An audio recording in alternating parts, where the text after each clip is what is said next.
agree with Dan. That's the situation. The Education Foundation formula was established about 60 years ago, and I guarantee you there's nobody in the legislature that understands it. I'm pretty good with the education stuff, and I still don't understand some of the stuff. I bet there isn't 5 people in state government that understand it. It's so phenomenally complicated.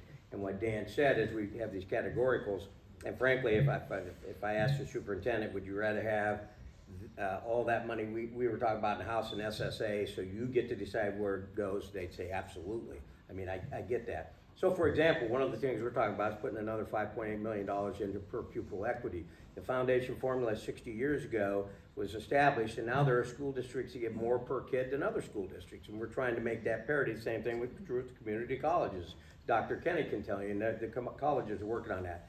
The best thing we could do is to scrap the system and start over, but again, almost impossible to do. As you've heard me say before, we put 44% of every dollar into K-12 education. That's a lot of money. 57% of every dollar goes into education as a whole. That's a lot of money.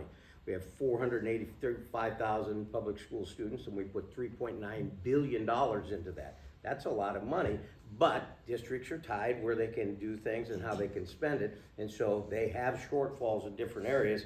And other places, we were just looking at cash reserve funds right now. There's like over $1 billion in cash reserve funds in school districts across the state, which makes sense, but I think Council Bluffs is like 4%, which is not enough because you should have about 10%. Other districts like 30%.